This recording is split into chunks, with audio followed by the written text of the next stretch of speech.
বেংকৰ এজন কৰ্মচাৰী হোৱাৰ পিছত কিন্তু তেওঁলোকৰ ওচৰত ইএমআইটো কালেক্ট কৰাৰ বাহিৰে বা এডভান্স পেমেণ্টটো কালেক্ট কৰাৰ বাহিৰে তেওঁলোকৰ ওচৰত কোনো বেলেগ ডাটা নাথাকে মূৰৰ চুলি ওপৰলৈকে থিয় হৈ পেলাই বেংকৰ পৰা ওলাই আহিবলৈ মন যাব একোটা বেংক ক'ৰ পৰা চলি আছে বেংকত যোৱাৰ লগে লগে লাল্লু পাঞ্জুৰ নিচিনা ব্যৱহাৰ কৰে এইবিলাক কিয় হয় আমি বেংকক যিখিনি ইণ্টাৰেষ্ট দিওঁ সেই ইণ্টাৰেষ্টৰ পইচা দিয়ে একোজন কৰ্মচাৰী চেলাৰী গঠন হয় অকল আপোনালোকে ইএমআইটো কালেকশ্যন কৰাইটোৱে আপোনালোকৰ দায়িত্ব নহয় যিখন চকীত বহি পেলাই আপোনালোকে কাম কৰি আছে সেই চকীখনক ৰেছপেক্ট কৰিবলৈ শিকক নমস্কাৰ বন্ধুসকল মই জিত শৰ্মা আৰু মোৰ ইউটিউব চেনেললৈকে আপোনালোকক স্বাগতম আজি আমি আলোচনা কৰিম বাজাজ ফাইনেন্সৰ লোনৰ বিষয়ে লোন এটা লোৱাৰ পিছত কিমান সুবিধা আৰু লোনটোৰ ইএমআই পৰিশোধ কৰাৰ পিছতো ইএমআই দিয়াৰ পিছতো কিমান অশান্তিদায়ক হয়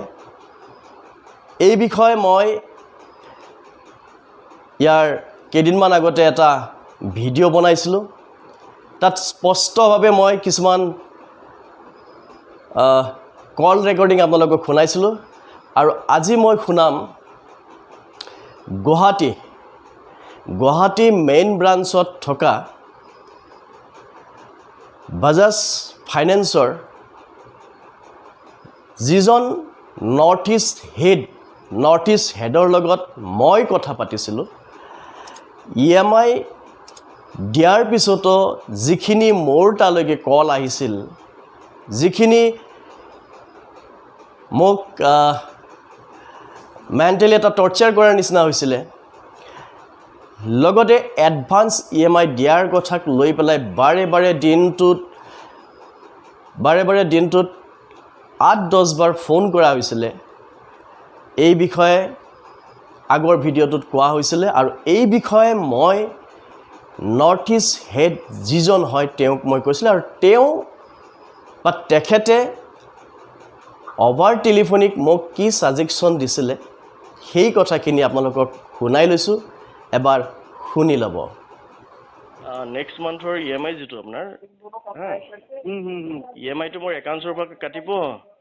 না মই এডভান্স পে'মেণ্ট কৰিব লাগিব এডভান্স পে'মেণ্ট এতিয়া নকৰিব ঠিক আছে আপোনাক ফোন কৰি দিব পাৰে চাগে আপুনি বেংকৰ একাউণ্টতে ৰাখক আপোনাক বাহিৰৰ পৰা কোনোবাই ফোন কৰি আছে চাগে যে এডভান্স কৰাই দিয়ক না এই ডিষ্টাৰ্বটো মই কিয় ফিল কৰিছোঁ সেইটো কওকচোন আপোনালোকে এইটো একচুৱেলি এডভান্স কলিঙৰ কাৰণে কল কৰে হ'ব নালাগে না চাওক ডাঙৰীয়া চাওক মই এজন বেংকৰ মই ৰেছপনচিবিলিটি মই কাষ্টমাৰ এজন হয় ঠিক আছে তো ইন জেনেৰেলি মই নিজৰ একাউণ্টছটো মই মেইনটেইন কৰি ৰাখোঁ মই বাউন্স হ'ব মই নিদিওঁ এক নম্বৰ কথা 2 নম্বৰ কথাটো হ'ল কি যিটো মোৰ কাৰেণ্ট মাহৰ আপোনাৰ বাউন্স হৈছিলে সেই বাউন্স হোৱাই 3টা ইএমআই মই একেলগে পে'মেণ্ট কৰিছোঁ উইথ আপোনাৰ বাউন্সিং চাৰ্জ ঠিক আছে তো তাৰপিছতো মোৰ তাত জেনেৰেলি ফোন আহিব নালাগে গতিকে কেতিয়াবা আপোনাৰ ফোন আহিব ইএমআইটো ৰেগুলাৰ কৰক কেতিয়াবা ফোন আহিব আপোনাৰ ধৰক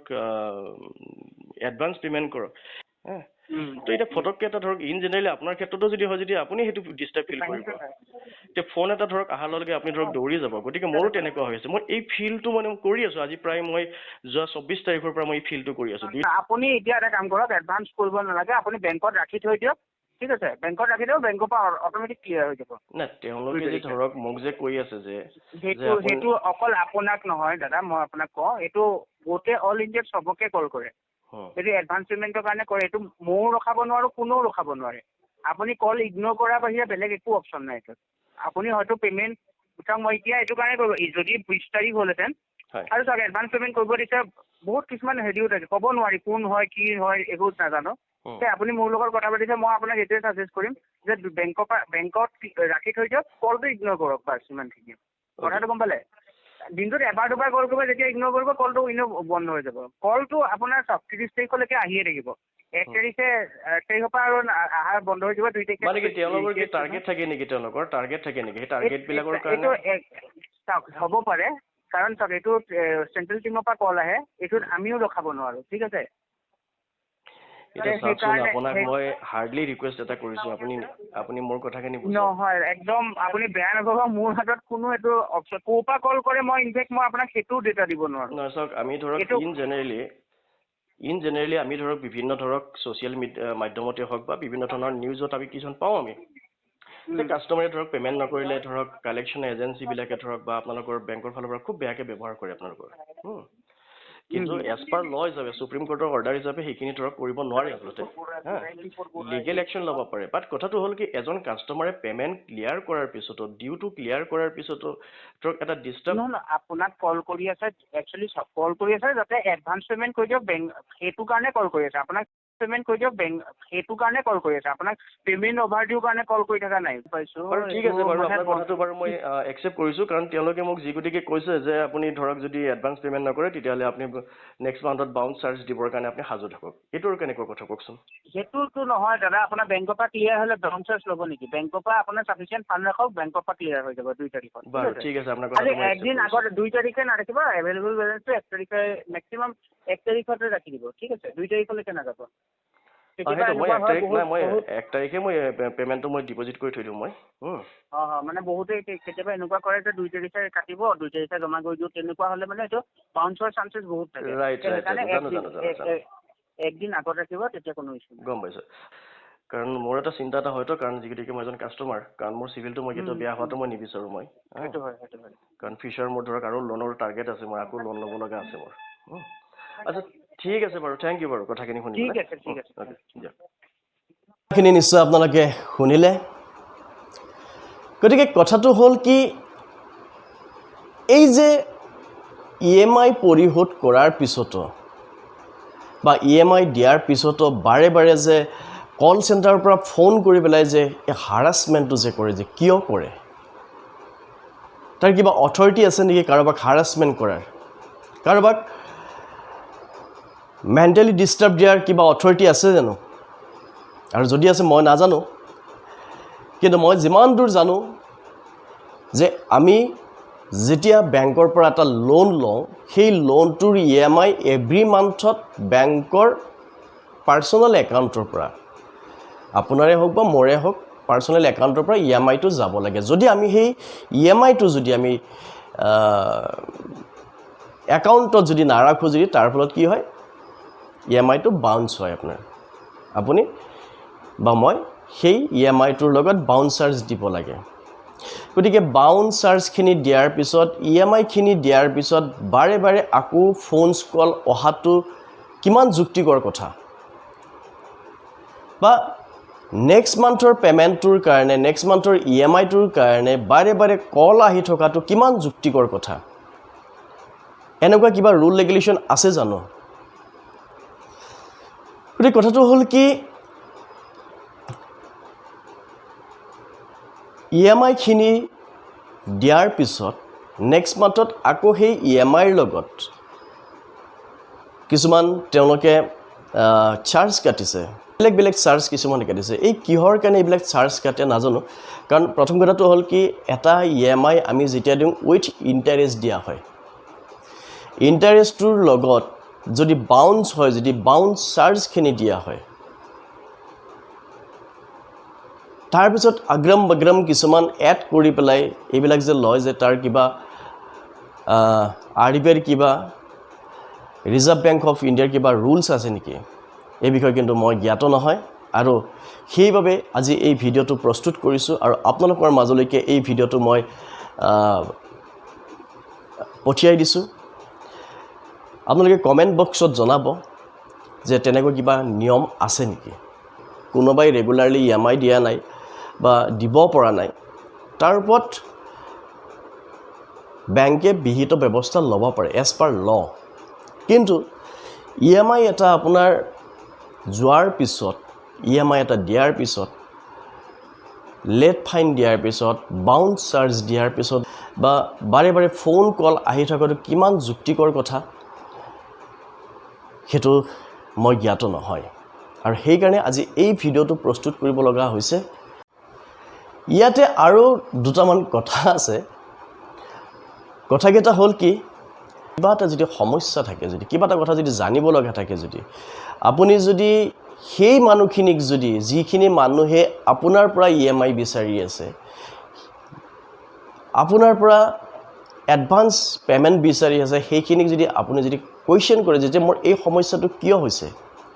বা এইখিনি চাৰ্জ মোক কিয় কাটিছে, তাৰ কিন্তু সঠিক উত্তৰ কিন্তু তেওঁলোকৰ তাত নাথাকে, তেওঁলোকে দিব নোৱাৰে। তে এতিয়া কথাটো হ'ল কি যে এটা ৰেছপন্সিবল এটা পোষ্টত কাম কৰাৰ পিছত, বেংকৰ এজন কৰ্মচাৰী হোৱাৰ পিছত তেওঁলোকক নিশ্চয় প্ৰপাৰ ট্ৰেইনিং দিয়া হয়, তেওঁলোকক প্ৰপাৰলি শিকোৱা হয় যে এইটো সমস্যাৰ কাৰণে এইটো সমাধান আছে। কিন্তু তেওঁলোকৰ ওচৰত EMIটো কালেক্ট কৰাৰ বাহিৰে বা এডভান্স পেমেণ্টটো কালেক্ট কৰাৰ বাহিৰে তেওঁলোকৰ ওচৰত কোনো বেলেগ ডাটা নাথাকে, কিন্তু তেওঁলোকে আপোনাক ৰেছপন্সো নিদিয়ে। সেই প্ৰব্লেমখিনি মই ফেচ কৰিছোঁ।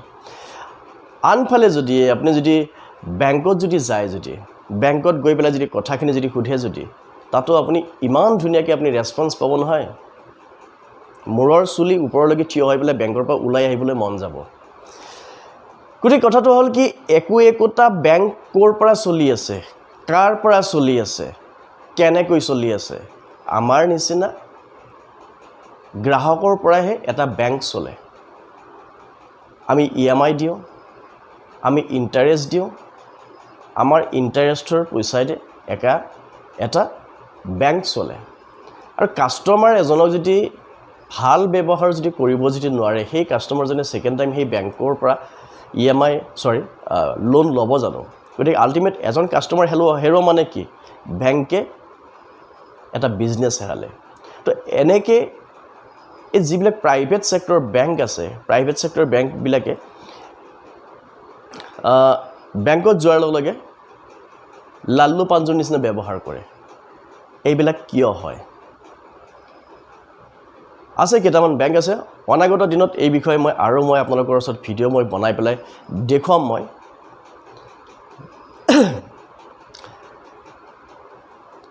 আমি দিয়া ইণ্টাৰেষ্ট, আমি বেংকক যিখিনি ইণ্টাৰেষ্ট দিওঁ, সেই ইণ্টাৰেষ্টৰ পইচাই দিয়ে একোজন কৰ্মচাৰীৰ চেলাৰী গঠন হয়, দৰমহা গঠন হয়। যিখন চকীত বহি থাকে, সেই চকীখনৰ দৰমহাটো ক'ৰ পৰা পায়? আমাৰ নিচিনা কাষ্টমাৰৰ পৰাই পায়। আৰু আমাৰ নিচিনা কাষ্টমাৰক যদি এনেকুৱা ধৰণৰ যদি ব্যৱহাৰ যদি কৰে, যদি সেই বেংকটোৰ ব্যৱসায় কিমান আগলৈকে যাব,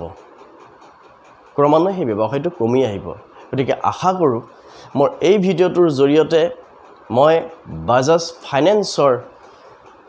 কৰ্মকৰ্তালৈকে মই এইখিনি ক'ব বিচাৰোঁ যে অকল আপোনালোকে EMIটো কালেকশ্যন কৰাইটোৱে আপোনালোকৰ দায়িত্ব নহয়, এডভান্স পেমেণ্ট বিচৰাটোৱে আপোনালোকৰ ডিউটি নহয়। যিখন চকীত বহি পেলাই আপোনালোকে কাম কৰি আছে, সেই চকীখনক ৰেছপেক্ট কৰিবলৈ শিকক, এজন কাষ্টমাৰৰ প্ৰব্লেমখিনি জানিবলৈ শিকক। তেতিয়াহে সেই কাষ্টমাৰজনে সেই বেংকটোকো সন্মান দিব আৰু আপোনালোককো সন্মান দিব। আৰু এই সকলো কথা সামৰি মই জিৎ শৰ্মা আপোনালোকৰ পৰা বিদায় মাগিছোঁ। ধন্যবাদ।